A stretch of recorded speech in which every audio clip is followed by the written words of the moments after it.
नमस्कार, मैं Geetanjali Verma, assistant professor drawing and painting, SMM government girls college Bhilwara. पिछले 2 वीडियोज़ में हमने पैब्लो पिकासो का अध्ययन किया। उनके चित्रों का जो विभाजन था, विभिन्न कालों में उन्होंने विभिन्न प्रकार की शैलियों पर आधारित चित्रांकन किए, उनका अध्ययन हमने किया।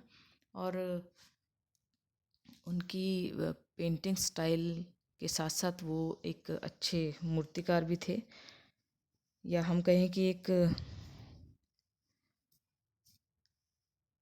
प्रतिभा संपन्न कलाकार, जो कि चित्र और मूर्ति शिल्प सभी में पूर्ण रूप से पारंगत था। इस तरह के चित्रकारों में कुछ विरले ही चित्र कलाकार होते हैं। उनमें पैब्लो पिकासो का नाम हम ले सकते हैं। 1950 के पश्चात पिकासो फ्रांस के दक्षिणी भाग कैंस चले गए और उन्होंने वहाँ पर सिरेमिक की मूर्तियाँ भी विभिन्न माध्यमों के साथ बनाई। जिस प्रकार उन्होंने अपने चित्र बनाए थे विभिन्न माध्यमों के साथ, ऐसे ही उन्होंने मूर्तियों में भी कई एक्सपेरिमेंट्स किए। पिकासो जितने अपने चित्रों के लिए विख्यात रहे हैं, उतने ही वे सिरेमिक स्कल्पचर्स के लिए भी विख्यात हैं। 1955 में उनकी पेरिस में बहुत बड़ी प्रदर्शनी हुई और पिकासो आधुनिक कला व चित्रकला के प्रतिनिधि चित्रकार माने गए। उनके चित्र दृष्टि को प्रसन्नता नहीं देते, इसके लिए वे स्वयं कहते हैं, painting is not done to decorate apartments, अर्थात चित्रों का निर्माण अपने घरों को सजाने के लिए मात्र के लिए नहीं किया जाता है। पिकासो ने यूनेस्को के पेरिस भवन के लिए इसी बीच एक बहुत बड़ा भित्ति चित्र बनाया, जिसमें पाप दुष्टता की भावना पर सत्य की विजय का चित्रण है। पिकासो एक अच्छे मूर्तिकार भी थे। उनके प्रमुख मूर्तियों में मजाकिया व मुर्गे आदि हैं। वे धातुओं से भी मूर्तियां बनाते थे। उनकी धातु रचनाओं में वे बिल्ली, बकरी, भेड़ वाला व्यक्ति आदि विशिष्ट रचनाएं रहीं। पिकासो का आधुनिक चित्रकला पर जो प्रभाव पड़ा वह अद्वितीय रहा है और पिकासो का आधुनिक कला जगत में अपना मौलिक स्थान है। 8 अप्रैल 1973 को पिकासो कला जगत से तथा अपने जीवन काल की लंबी उम्र बिताकर विदा हो गए। उनकी विख्यात मूर्ति शिल्प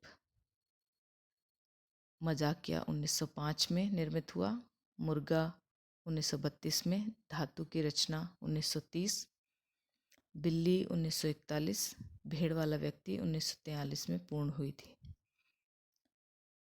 उनके प्रसिद्ध चित्रों में ग्वेर्निका, अवेन्यो की स्त्रियाँ, old guitarist, the weeping women, the tragedy, the life, द्विप्रतिम चित्र और घनवादी चित्र रहे हैं।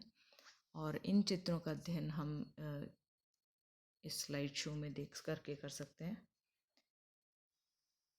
जो सर्कस पर आधारित चित्र उनके रहे, उन येलो पिकाडोर, और घनवादी चित्र, 3 म्यूजिशियंस, जिसके बारे में हम पहले डिस्कस कर चुके हैं। यहाँ से उनके घनवादी चित्रों का आरंभ हुआ था। सिल्वेटे ये उनका मूर्ति शिल्प है, जिसमें उन्होंने रेखांकन भी किया है और घनवादी शैली पर आधारित यह उनका शिल्प है। द पेंटर, उनका जो स्केचिंग हैंड बहुत स्ट्रॉन्ग रहा है और उस तरह से उन्होंने ये पेंटिंग की है। फैमिली ऑफ साल्टिम्बैंकस और बॉय लीडिंग अ हॉर्स, ये उनके सर्कस के जीवन से प्रेरित चित्र हैं।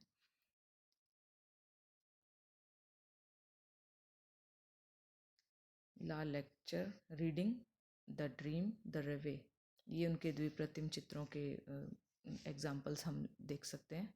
इसमें एक चश्मा और पूरा चेहरा, उन्होंने दोनों ही तरह की अवस्थाओं को एक ही चित्र में दर्शाया है, जिसका डिस्कशन हम कर चुके हैं पहले उनके द्विप्रतिम चित्रों में।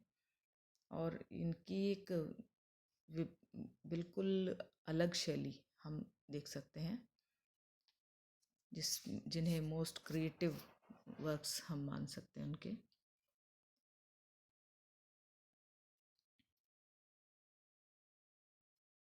Girl before a mirror, the weeping women, ये भी इसी शैली में बनाया है उन्होंने।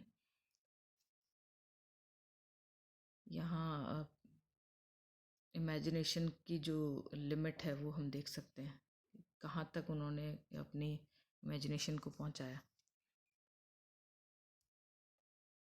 Girl with mandolin, the old guitarist, ये ब्लू पीरियड और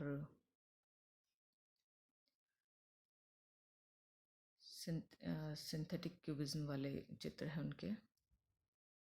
ग्वेर्निका, जिसका कि हमने पहले डिस्कशन किया,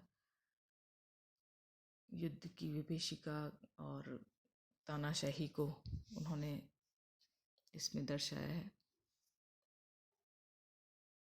जो उनका सबसे श्रेष्ठ और प्रसिद्ध चित्र रहा है। अविन्यो की स्त्रियां, the young ladies of Avignon, 1907 में बना घनवादी चित्र। उनकी जो इमेजेस हैं वो डिस्टॉर्टेड फॉर्म्स हैं, उनके साथ बनाई गई हैं, और यही उनकी खासियत थी उनके वर्क की, उनकी पेंटिंग्स की स्टाइल की।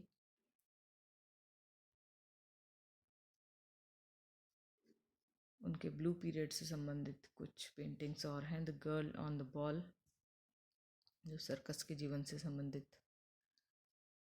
The blue room, solar family, self portrait, the life, the tragedy,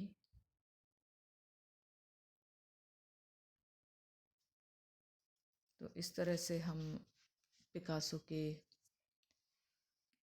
विभिन्न कार्यों के शैली को जान पाए, और उनके एक श्रेष्ठ कलाकार के रूप में उन्होंने जो भी कार्य किए उनका अध्ययन हम कर पाए, और यह अध्ययन यहीं समाप्त होता है। धन्यवाद।